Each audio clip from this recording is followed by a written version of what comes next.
Hello student, welcome to Guruji classes. आज हम करेंगे क्लास 10th का एक्सरसाइज 5.3 से मैथ्स का क्वेश्चन नंबर 14। क्वेश्चन नंबर 14 यहाँ पर है, find the sum of the odd numbers between 0 and 50। 0 और 50 के बीच के जितने भी ऑड नंबर्स हैं उनका सम आपको निकालना है। ये हमारा क्वेश्चन नंबर 14 बोल रहा है। तो देखिए हमारे पास 0 और 50 के बीच में बोल रहा है, यानी कि ये 0 और 50 के बीच में बोल रहा है। तो इसके लिए सॉल्यूशन के लिए हम सबसे पहले यहाँ पर एक एपी बनाएंगे। देखिए 0 और 50, 0 नहीं लेना है आपको 1 3 5 0 3 के बीच में कितना हो सकते हैं, और हम लास्ट लेंगे 50 के बीच में लेना है। तो 50 से पहले 49 हमारा एक ऑड नंबर होता है। तो हमारे पास एपी क्या बन के आती है, यहाँ पर एपी हमारे पास आती है यहाँ पर 1 3 5 और चलते चलते हमारे पास 49। इसमें हमारे को गिवन है a is equal to 1, d अगर मैं निकालू 3 में से बन जाएगा, यानी कि 3 माइनस का 1 यहाँ पर आ जाएगा मेरे पास 2, डी मेरे पास आ जाएगा 2। इसके बाद अगर मेरे को यहां पर निकालना है तो देखिए यहां पर क्या आ जाएगा, यहां पर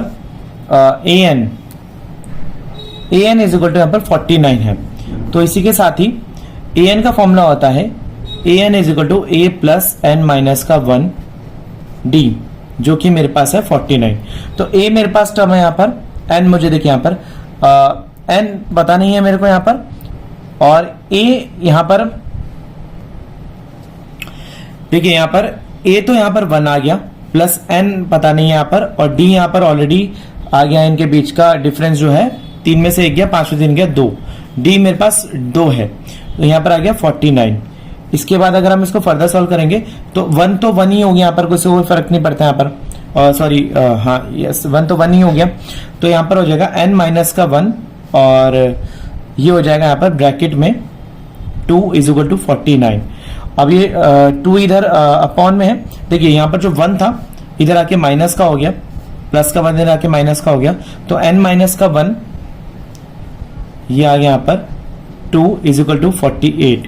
तो n माइनस का 1 2 इसके अपॉन में चला जाएगा, 48 अपॉन में 2, 2 2 4 2 4 8, तो n माइनस का 1 इज इक्वल टू 24। देखिए n माइनस का 1 इज इक्वल टू 24 आ गया, n is equal to 24 plus का 1, तो n इज इक्वल टू 25 आ गया। तो यहां से आपका आंसर आ गया। तो ये मेरा क्वेश्चन नंबर 14 भी हो गया। चलिए करते हैं क्वेश्चन नंबर 15। क्वेश्चन नंबर 15 यहां पर आ रहा है, इसको थोड़ा ध्यान से पढ़ेंगे।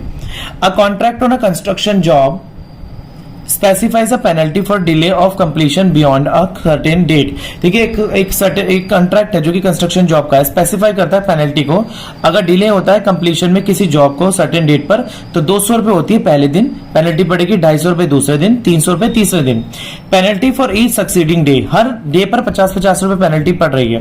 Proceeding day, how much money the contractor has to pay penalty, उसको कितनी पेनल्टी पे करनी पड़ेगी अगर डिले हो जाता है 30 दिन का।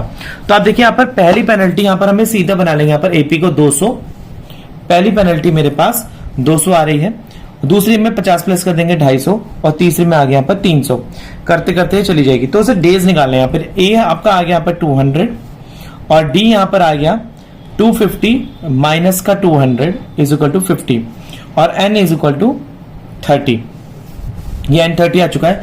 तो S n is equal to यहाँ पर था एन अपॉन में 2a प्लस n माइनस का 1 d, तो यहां पर आ जाएगा n, यहां पर आ जाएगा यहाँ पर 30 अपॉन में 200 प्लस 30 माइनस का 1 और 5 माइनस का 5d। ठीक है, यहाँ पर 30 माइनस का 1 और आपके पास d जो है यहाँ पर 50 है, सॉरी। तो यहाँ पर अगर आप इसको फर्दर सॉल्व करेंगे तो ये 2 से कट जाएगा, 15 आ जाएगा, 15, और यहाँ पर 400 हो गया, प्लस 30 में से 1 गया आपका, यहां पर बचता है 29, और यहां पर 50। इसके बाद इसको हम फर्दर सॉल्व करेंगे, 29 और 50 यहां पर आ गया। फर्दर इसके बाद यहां पर हो जाएगा, सॉरी 15 और 400 को अगर मैं 29 से मल्टीप्लाई करता हूं तो यहां पर आ जाएगा 1450, और इधर हो जाएगा 1850। इसको अगर मैं प्लस करता हूं और इसको 15 को 1850 से मल्टीप्लाई करूंगा तो आ जाएगा 27750। ये मेरा आंसर आ गया। तो मेरा क्वेश्चन नंबर 15 भी बन गया। चलिए करते हैं क्वेश्चन नंबर 16। क्वेश्चन नंबर 16 है, अ सम ऑफ 700 रुपए 700 is to be use given such cash price. देखिए 700 रुपए कैश प्राइस बांटना है स्टूडेंट्स के बीच में ओवरऑल एकेडमिक परफॉर्मेंस पर। अगर ईच प्राइस 20-20 रुपए घटता चला जाता है, तो आपको बताना है कि ईच प्राइस कितना होगा। 700 रुपए बांटने आपको, 7 कैश प्राइस बांटने हैं बच्चों में, और हर प्राइस पर 20-20 रुपए घट रहा है। तो आपको ये बताना है कि कैश प्राइस कितना कितना घटकर 7 बच्चों में कितना घट के कितनी हो जाएगी।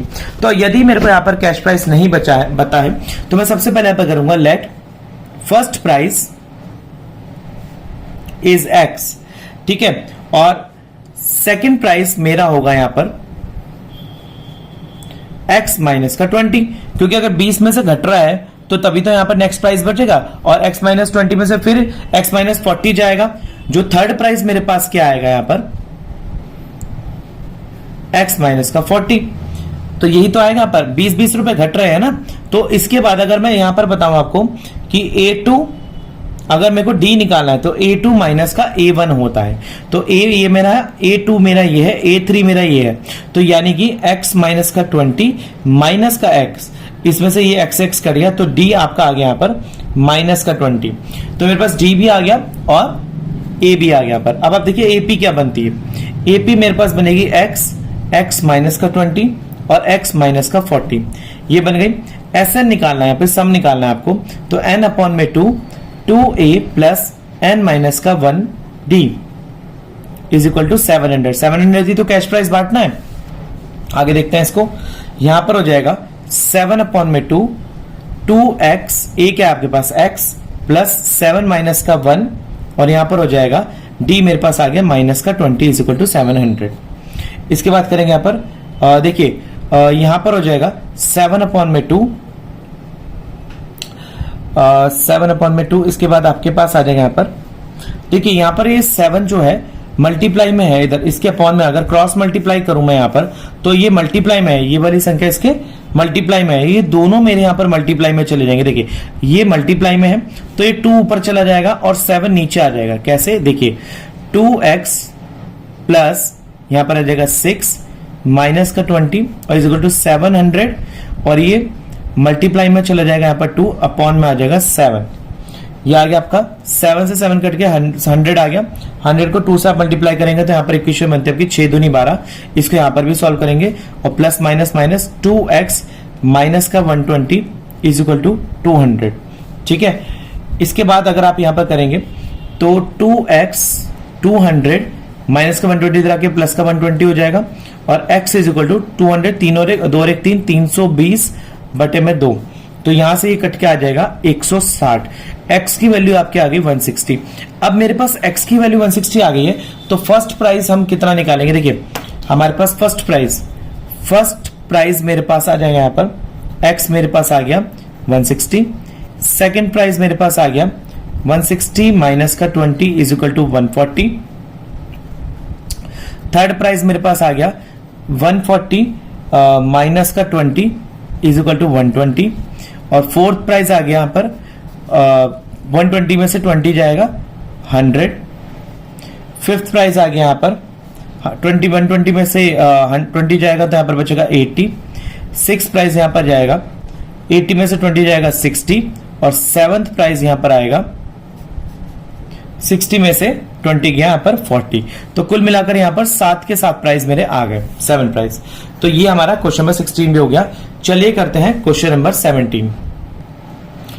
क्वेश्चन नंबर 17 है, in a school student thought of planting tree. इसके एक स्कूल में बच्चों ने सोचा कि हम ट्री लगाएंगे अराउंड द स्कूल, स्कूल के आसपास रिड्यूस एयर पॉल्यूशन के लिए। It was decided that the number of trees, number कैसे लगाए जाएंगे, that each section of class will be the same as the class. ठीक है, हर जो क्लास होगी, जैसे कि फर्स्ट क्लास है तो 1 प्लांट लगाएगी, सेकंड क्लास है तो 2 प्लांट लगाएगी, थर्ड क्लास है तो वो 3 प्लांट लगाएगी, है ना। एग्जांपल, सेक्शन 1 क्लास लगाएगी 1 ट्री, सेक्शन क्लास सेकंड लगाएगी 2 प्लांट, टोटल कितने हैं 12th क्लास तक। There are 3 section of each class. देखिए फर्स्ट के अंदर 3 सेक्शन है, सेकंड के अंदर 3 सेक्शन है, और 12 तक के 3 सेक्शन है। How many trees will be planted, तो कितने ट्रीज लगाए जाएंगे। देखिए अगर हम इस चीज को करें इस तरीके से, यहां पर तो फर्स्ट क्लास यहां पर लगा रही है 1, 2 और 3 प्लांट, सेकंड क्लास यहां पर लगा रही है 2, 2 और 2, 3 प्लांट, थर्ड क्लास यहां पर लगा रही है 3, 3 और 3 प्लांट, और देखिए इसी तरीके से फोर्थ क्लास यहां पर लगा रही है 1, 4, 4 और 4 प्लांट्स। ऐसे करते करे जो क्लास 12th है वो लगाएगी 12, 12 और 12 प्लांट। तो यानी कि फर्स्ट लगाएगी यहां पर फर्स्ट, सेकंड लगाएगी यहां पर 2 प्लांट और तीसरी क्लास लगाएगी यहां पर 3 प्लांट। तो मेरी एपी क्या बन के आ रही है यहां पर 3, सेकंड की 2 4 6 6, 3 3 6 3 9 9 और यहां पर आगे 4 4 8 4 12 12 और चलते चलते यहां पर चल जाएगी कितनी 12 तक क्लास है 12 12 24 12 36 36 तक यहां पर चलेगा। तो यानी कि आपकी ए क्या आ गई यहां पर 3 और एल क्या आपकी लास्ट टर्म क्या यहां पर 36 और एन है मेरे पास 12। तो फॉर्मूला यहां पर लगेगा S n is equal to n upon में 2 ए प्लस एल। तो यहां पर आ जाएगा आपके पास 12/2 3 प्लस 36 इज इक्वल टू यहां पर आ जाएगा आपके पास 12 3 और 6 आ गया पर 39 और यहां से कट गया 6 और 39, इसको मल्टीप्लाई आपने करा ये आ गया 234। ये आपका आंसर आ गया। चलिए करते हैं क्वेश्चन नंबर 18। क्वेश्चन नंबर 18 है अ spiral is made of the successive semi circle. एक स्पाइरल बना हुआ है जिसमें सक्सेसिव सेमी सर्कल मतलब सेमी सर्कल बढ़ता चला जा रहा है विद द सेंटर। देखिए ये स्पाइरल बना हुआ है उसमें सेमी सर्कल जो है ये बढ़ता चला जा रहा है, ठीक है, with center alternatively A and B starting with center A जो कि सेंटर ए से स्टार्ट हो रहा है जिसकी रेडियस क्या है यहाँ पर 0.5 रेडी का मतलब जिसकी रेडियस 0.5 सेंटीमीटर और 1.0 सेंटीमीटर 1.5 सेंटीमीटर और 2.0 centimetre as shown in the figure with the total length कितनी है इसकी such spiral made the 13 consecutive जिसे स्पाइरल जो है 13 कंसेक्यूटिव बनाता है। लेंथ कितनी है सक्सेसिव की L1 L2 L3 L4 with center A B और ये सेंटर आगे हमारे। तो आपको यहां पर निकालना है What is the total length of a spiral made of the 13 consecutive? उस लेंथ कितनी होगी टोटल 13 अगर कंसेक्यूटिव नंबर बनते हैं तो स्पाइरल कितना होगा। तो देखिए यहां पर हमारे पास दे रखा है L1 plus L2 plus L3 करते करते ये कितना जा रहा है L13 तक जा रहा है। तो यानी कि L1 में मेरे पास यहां पर ऑलरेडी गिवन है यहां पर कितना है 0.5 1.0 1.5 एंड 2.0 इसी को लेंगे हम। तो 0.5 प्लस और देखिए यहां पर पाई की वैल्यू होती है। देखिए यहां पर हमारे पास आता है सेमी सर्कल। तो सर्कल का क्या होता है यहां पर फॉर्मूला 2 पाई आर और इसको हाफ कर दिया तो बचा यहां पर पाई आर। तो रेडियस इसकी दे रखी है 0.5 तो यहां पर क्या बचेगी ये आ गई यहां पर पाई 0.5 पाई 1.0 प्लस पाई 1.5 प्लस और ये चलती चली जाएगी। यहां पर ए आपको गिवन है 0.5 पाई ये आपका ए आ गया यहां पर। इसके बाद अगर हम आगे करें तो यहां पर आ जाएगा डी क्या है मेरे पास 1 पाई माइनस में 0.5 पाई। तो यहां पर मेरे पास आंसर आ जाएगा 0.5 पाई जो है मेरा ये मेरा डी है और मेरे पास एन क्या है यहां पर 13। मुझे निकालना है एस एन जो कि फॉर्मूला होता है एन अपॉन में 2a प्लस एन माइनस का 1 डी। तो S13 अगर यहां पर हम सॉर्ट आउट करेंगे तो 13 अपॉन में 2 0.5 पाई प्लस 13 माइनस का 1 और 0.5 पाई ये मेरा डी है। 13 अपॉन में 2 पाई प्लस 6 पाई इस तरीके से आ गया यहां पर। इसके बाद 13 अपॉन में 2 6 12 और पाई और 6 पाई मिलके क्या हो जाएंगे यहां पर 7 पाई। तो यहां पर जाएगा 6। इसके बाद आ जाएगा यहां पर अगर हम इनको करें 6 एक इसको करते सॉरी यहां थोड़ी सी मिस्टेक हो गई है। इसको अगर हम करेंगे यहां पर आ जाएगा 13 अपॉन में 2 और ये आ जाएगा 7 पाई।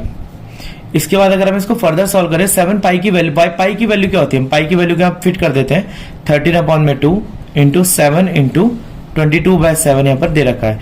तो 2 से 2 कैंसिल हो गया 1 आ गया यहाँ पर 7 से 1 कैंसिल हो गया यहाँ पर 13 इंटू 11 तो इसका आ जाएगा 13 कंसेक्यूटिव का आंसर 143 ये मेरा आंसर आ गया यहाँ पर। तो यानी कि 13 कंसेक्यूटिव नंबर का यहाँ पर सम क्या है 143। चलिए करते हैं क्वेश्चन नंबर 19। क्वेश्चन नंबर 19 यहां पर आता है 200 logs are stack in a following manner. 200 लकड़ी के लट्ठे लगाने हैं इस तरीके से कि पहले 20 लॉग्स आ जाए सबसे लास्ट वाली लाइन में, 19 उससे नीचे, उससे ऊपर 18 उससे ऊपर करते करते हमें इस तरीके से लगाना है कि 200 लॉग्स की ये लाइन बन जाए। तो ये कह रहा है कितनी लाइनें बनेगी अब आपको ये कैलकुलेट करना है। तो चलिए देखते हैं हमारे पास इस क्वेश्चन को करने के लिए। आप देखिए यहां पर सबसे पहले मेरे पास आ रहा है यहाँ पर 20 लॉग सबसे नीचे आने चाहिए, 19 उससे ऊपर, 18 उससे ऊपर, करते करते चले जाने चाहिए। कितनी लॉग आनी चाहिए? यहाँ पर एस एन मेरे को दे रखा है यहाँ पर 200, एन मुझे यहाँ पर निकालना है और ए एन भी मुझे यहाँ पर निकालना है। डी मेरा आ गया 19 माइनस का 20 यानी कि A2 माइनस A1, तो यहाँ पर आ गया माइनस का 1 मेरा डी आ गया। देखिए सारी चीजें जो चाहिए होती है मैंने यहाँ पर निकाल लिया। अब मैं यहाँ पर सबसे पहले एस एन जो मेरे को गिवन है उसको यूज करूंगा। एस एन 200 है तो एस एन अपॉन में 2 आएगा यहाँ पर 2a प्लस एन माइनस का 1 डी इज इक्वल टू 200। ठीक है, इसका आता है एन अपॉन में 2 आ गया यहाँ पर, और यहाँ पर 20 प्लस एन माइनस का 1 इज इक्वल टू, देखिए माइनस का 1 आ रहा है यहाँ पर, डी है, और यहाँ पर 200 एन अपॉन, यहाँ पर देखिए आप इसको, अगर इसको मैं यहाँ पर 2 को यहाँ से मल्टीप्लाई में ले जाऊंगा, इसके मल्टीप्लाई में 2 को इसके मल्टीप्लाई में ले जाऊंगा, तो यहाँ पर हो जाएगा 2 2 40 प्लस एन माइनस का 1 और माइनस का 1 इधर हो जाएगा 400। जब मैं इसको 2 को इससे मल्टीप्लाई करूं, चलिए आपको यहाँ करके दिखाता हूं, 200 इंटू 2। तो यहाँ पर अगर इसको फर्दर लाइन में करें, n इज इक्वल टू 40, इसकी देखिए यहाँ पर n की अगर मल्टीप्लाई इससे हो रही है, अगर मैं ब्रैकेट को ओपन कर दूं तो n की मल्टीप्लाई 1 से होगी तो n ही बचेगा, और -1 की मल्टीप्लाई -1 से होगी, तो देखिए माइनस प्लस माइनस, क्योंकि माइनस प्लस n का है और -1 का है, तो यहाँ पर आ जाएगा माइनस, यहाँ पर आएगा n 40 माइनस का n, और यहाँ पर हो जाएगा प्लस का 1, और यहाँ हो जाएगा 400। अब आप इसको देखिए फर्दर, अगर इसमें सॉल्व करो यहाँ पर, तो n को मल्टीप्लाई करेंगे यहाँ पर, ब्रैकेट अगर मैं ओपन कर लेता हूं यहाँ पर, देखिए n 40 में 1 प्लस करा तो ये हो गया 41 माइनस का n इज इक्वल टू 400। अब देखिए n की मल्टीप्लाई इससे भी होगी, इससे भी होगी, तो ये हो जाएगा 41n माइनस का n स्क्वायर, और इधर हो जाएगा 400 इज इक्वल टू 0, इस तरीके से। तो आप देखिए इसको ऐसे भी कर सकते हैं यहाँ पर। अब देखिए यहाँ पर n आगे आ जाएगा माइनस का n स्क्वायर प्लस का 41n, और ये 400 प्लस का है तो इधर आके माइनस का हो गया था ये, तो ये वाला मेरा 400 इधर आके माइनस का हो गया, सॉरी यस माइनस का 400 इज इक्वल टू 0। अब देखिए आगे n स्क्वायर माइनस का नहीं रह सकता, तो मैं दोनों तरफ n से अब लिखेंगे multiply both side by minus. अब इधर 0 से माइनस को करूंगा तो कोई फर्क नहीं पड़ेगा, यहां पर अगर मैं माइनस से मल्टीप्लाई करता हूं तो n स्क्वायर हो जाएगा प्लस का, और ये हो जाएगा 41 एंड माइनस का, और ये माइनस का 400 हो जाएगा प्लस का 400, ये हो जाएगा 0। अब मैं इसको इजीली स्प्लिटिंग मिड टर्म से सॉल्व कर सकता हूं। देखिए स्प्लिटिंग मिड टर्म से अगर मैं इसको सॉल्व करता हूं तो मेरे पास, अगर मैं 400 के यहां पर फैक्टर करता हूं तो 400 के यहां पर फैक्टर्स करने पे आ जाएगा यहां पर 0 100 50 और 25। तो देखिए यहाँ पर 4 को करने से यहाँ पर आ रहा है मेरे पास कि 2 2 4, इस तरीके से यहाँ पर अगर हम इसको सॉल्व करेंगे, और 5 25 का अगर मैं फैक्टर करता हूं तो यहाँ पर 5 5 से 25 और 5 1, देखिए तो ये एक अलग पेयर बन गया और ये एक अलग पेयर बन गया, 2 का पेयर अलग 2 का पेयर अलग, तो यानी कि 2 दूनी 4 4 दूनी 8 8 दूनी 16 यानी 16, और ये बैठता है मेरा 5 5 से 25, यानी कि मेरे फैक्टर्स यहाँ पर स्प्लिटिंग मिड टर्म में 16 एंड 25 आ जाएगा। n स्क्वायर माइनस का 16n और माइनस का 25n, क्योंकि माइनस माइनस मिलके 41 हो जाएंगे और साइन माइनस का ही रहेगा, प्लस का 400 इज इक्वल टू 0। यहाँ पर मैं इसमें से कॉमन ले लूंगा n, और यहाँ पर जाएगा n माइनस का 16, और यहाँ पर कॉमन आ जाएगा यहाँ पर आपका 25 माइनस का 25, और अंदर चला जाएगा n माइनस का 25, ये इसके साथ मिल जाएगा। यहाँ पर आगे कर लेते हैं इसको।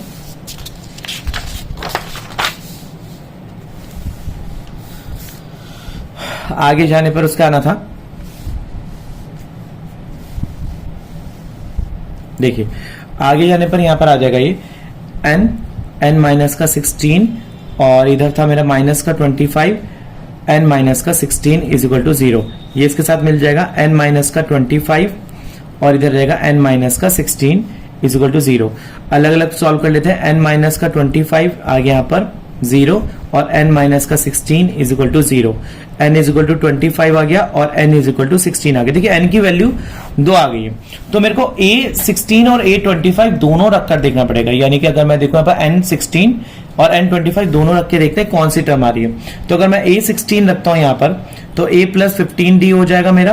तो a की वैल्यू यहाँ पर 20 और 15 और d मेरे पास है माइनस का 1, तो यहाँ पर आ जाएगा 20 और माइनस का 15, ये आ जाएगा मेरे पास 5। और यहाँ पर आ जाएगा a अगर 25 रखता हूं तो आ जाएगा यहाँ पर a प्लस 24d, तो यहाँ पर आ जाएगा 20 प्लस 24 और d मेरा माइनस का 1, तो यहाँ पर आएगा 24 माइनस का 24 और सॉरी 20 और 24 में से हो जाएगा तो माइनस का 4। देखिए माइनस में तो कोई संख्या जा नहीं सकती, ये तो मेरा आंसर हो नहीं सकता। मतलब कि मेरे को कुल 16 रो लगानी है जिसके अंदर मेरे 16 रो के अंदर लेग्स लग सकते हैं ताकि बॉटम से, और लॉग्स कितने आएंगे 16 रो के अंदर 5, जो कि मेरे पास आ चुका था पीछे। कितने लॉग्स आएंगे यहाँ पर 16 रो में 5, तो ये मेरा इसका आंसर हो गया। चलिए करते हैं अगला क्वेश्चन नंबर 20। क्वेश्चन नंबर 20 है, in the potato race a bucket is place as a starting point. एक पोटैटो की रेस में बकेट जो है स्टार्टिंग पॉइंट पे रखी है, which is 5 metre from the first potato, जो कि 5 मीटर की दूरी पर first potato, and other potatoes are placed in the 3 metre के पार्ट पर प्लेस्ड है स्ट्रेट लाइन में। There are 10 potatoes in the line, यहाँ पर 10 पोटैटो लाइन के अंदर रखे हुए हैं। अ कंपटीटर, एक कंपटीटर को फ्रॉम द भागना है, start from the bucket, pick up the nearest potato, runs back into the drop, एक उठाना पोटैटो को और वापस इसमें डालना है। Runs back into the pick up the next potato, runs to the bucket to the drop it in and she continues the same way until the potatoes are in the bucket। वो तब तक भाग के potatoes को उठा के bucket में डालती रहेगी जब तक सारे पोटैटो खत्म नहीं हो जाते। What is the total distance competitor has to run, मतलब टोटल डिस्टेंस कितना है जो कंपटीटर को रन करना है। तो देखिए यहाँ पर आ जाएगा टोटल डिस्टेंस में, अगर हम इस चीज को इस तरीके से बनाएं कि ये मेरे पास बकेट बनी हुई है और ये पहला 5 है और ये दूसरा पोटैटो 1 है, ये पोटैटो 2 है और ये पोटैटो 3 है। तो देखिए 5 वाला आ गया, दूसरा कितना होगा, पोटैटो 5 मीटर की दूरी पर है तो दूसरा आ जाएगा यहाँ पर मतलब कि टोटल 10, 16 और 22। देखिए 5 मीटर के अगर गैप पर चल रही है पोटैटो। अगर हम इस चीज को ऐसे समझे कि पहला पोटैटो जो है मेरा वो यहां पर रखा हुआ है 5 से, पहला पोटैटो 5 मीटर की दूरी पर है। ये 10 कैसे आया ये बताता हूं। तो देखिए 5 और 5 10, पहला पोटैटो 10, दूसरा मीटर उसने बोला कि दूसरा पोटैटो 3 मीटर की दूरी पर है, तो 5 और 3 8, दूसरा पोटैटो कितनी दूरी पर 3, तो 5 और 3 8, तो पहला यहां से हो गया 5 ये हो गया यहाँ पर 5 और 3 8, यानी कि 8 मीटर, और दूसरा पोटैटो यहाँ पर दूरी पर है 8 मीटर, तो ये हो गया मेरा 16। अब तीसरा देखिए पोटैटो फिर 3 मीटर की दूरी पर है, तो यहाँ पर हो गया 5 प्लस 3 प्लस 3, तो ये आ गया 11। तो दूसरा पोटैटो मेरा, अब ये जो 11 आ गया ये तो टोटल जाने का डिस्टेंस है, अब वापस आने का भी तो डिस्टेंस होगा, वो हो गया मेरा 11 प्लस 11 इज इक्वल टू 22, यानी कि 22।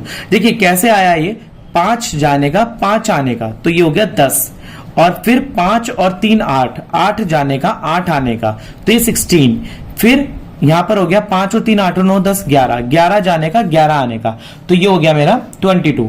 तो यानी कि अगर इसी तरीके से हम देखें यहाँ पर n मेरे पास आ गया यहाँ पर 10 टोटल नंबर, और क्योंकि 10 पोटैटो रखे हैं, और a मेरे पास 10 आ गया, और d मेरे पास आ गया यहाँ पर 16 माइनस का 10 इज इक्वल टू 6, तो ये मेरे पास d आ गया, यानी कि इस तरीके से 16 माइनस का 10 इज इक्वल टू 6। आगे देखते हैं, Sn को निकालेंगे n अपॉन में 2, 2a प्लस n माइनस का 1 d।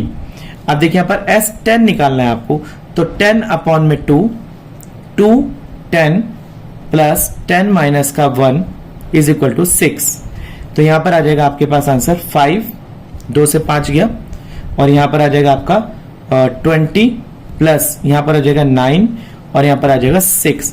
9 को 6 से मल्टीप्लाई करूंगा तो मेरे पास आ जाएगा 20 प्लस 54, और इसके बाद यहां पर आगे सॉल्यूशन आ जाएगा, 54 में 20 प्लस करेंगे 74, और यहां पर 74 को 5 से मल्टीप्लाई करूंगा, यहां पर आ जाएगा 370, तो ये मेरा आंसर आ गया। क्या आ गया यहां पर 370, यानी कि टोटल डिस्टेंस उसको कवर करना पड़ेगा 370 मीटर। तो स्टूडेंट्स यहां पर मेरी 20 क्वेश्चंस इस 5.3 के कंप्लीट करा दिए हैं। अगर आपको कोई भी क्वेरी है तो प्लीज कमेंट सेक्शन में लिख के बताइएगा। और मिलते हैं अगली वीडियो के साथ, जो 8 चैप्टर मेरा कंप्लीट होने वाला है। डालूंगा मैं, उसको स्टार्ट करूंगा ट्रिग्नोमेट्री का। प्लीज वहां पर जाके वो उसका वीडियो का जो प्लेलिस्ट होगी इसके लिंक डिस्क्रिप्शन में आ जाएगा, वहां से आकर वीडियो जरूर देखिएगा। और best of luck for your exams. मिलते हैं अगली वीडियो में, तब तक के लिए धन्यवाद।